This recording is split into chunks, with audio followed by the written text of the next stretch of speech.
sua porta. Como é lidar com isso, principalmente numa data comemorativa como esta, do tributo a Gandhi?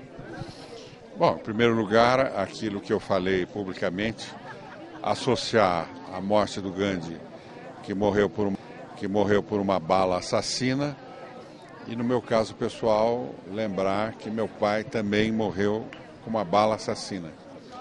Então eu compreendo que nós estamos diante de um mistério. Quer dizer, como é que a humanidade, capaz de produzir um Gandhi, de produzir uma Teresa de Calcutá, um Luther King, modernamente um Mandela, né? É também capaz de produzir aquele que matou Gandhi e aquele que matou meu pai. Exatamente nesse mistério é que eu concentrei um pouco a minha vida, porque eu resolvi me dedicar aos direitos humanos. Quer dizer, para fugir a um tipo de ressentimento, a um tipo de retaliação, né? Querer eu me arvorar na justiça que deveria castigar aquele que colocou em tristeza uma família tão grande quanto a minha, né?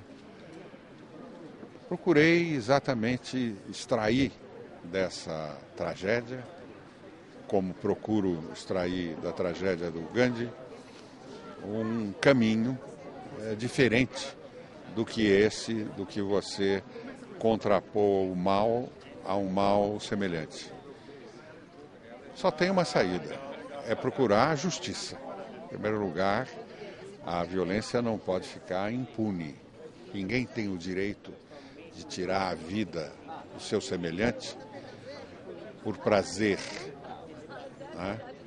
Quer dizer, se chegou a esse extremo, a sociedade tem que colocar essa pessoa sob um regime de apuração da verdade, com direito de defesa, logicamente, mas tem que ter uma consequência, porque eu não posso sacrificar o bem supremo do semelhante, né, e não me acontecer nada.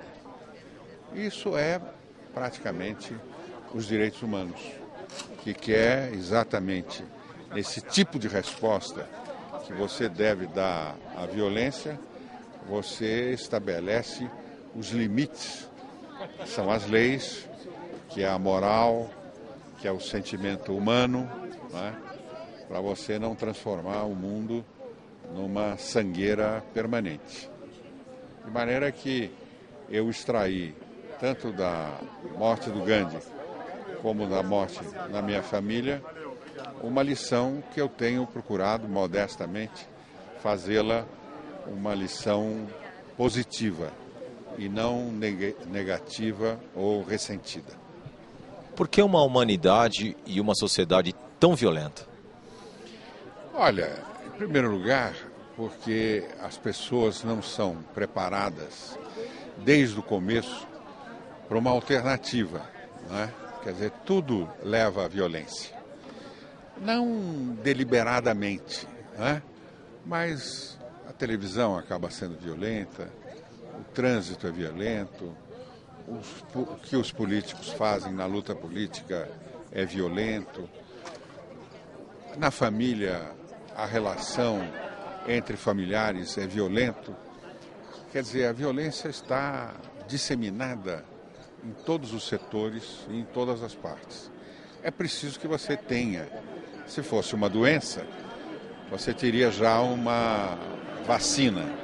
Como não tem essa vacina, você tem que opor a isso uma contramensagem e valorizar lições como essa do Gandhi. E, como eu modestamente procuro fazer, através também dos direitos humanos. Você, através dos direitos humanos, você defende um Brasil justo, um Brasil que não admite a impunidade, mas um Brasil que não admite a violência sendo respondida pela violência. De maneira que, é claro que a gente tem avançado, hoje já existe uma democracia capaz de eleger um intelectual refinadíssimo como Fernando Henrique, depois um torneiro mecânico, agora uma mulher, não é? Quer dizer, então nós estamos mostrando que a democracia no Brasil se abriu, é uma oportunidade para todos.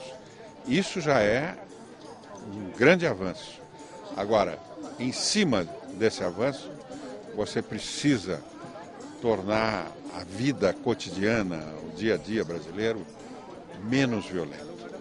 E para isso é preciso que todos, na hora que forem ao espelho, sem nenhuma exceção, a começar de mim próprio, na hora que forem ao espelho, reconhecerem humildemente que estamos fazendo, mas não estamos fazendo tudo que o Brasil precisa para ser menos violento. O senhor, como um pensador e um representante do governo, como que o senhor vê e entende a sociedade que acredita que os direitos humanos existem apenas aos malfeitores? Ainda está mal informada. Os direitos humanos é exatamente o contrário, não é? Ele foi feito para defender a vida, para defender os direitos básicos. Então, todo aquele, não é? Seja bandido ou não bandido, que atenta contra esses direitos, está contra os direitos humanos, e quem defende os direitos humanos tem que estar contra. Mas, infelizmente, no Brasil, como a gente não quer que a lei seja desrespeitada, que haja vingança, nós queremos justiça, não vingança. Nós somos contra os linchamentos, entendeu? Por quê? Porque existe o aparelho judiciário, existe o Código Penal, existem as cadeias, né?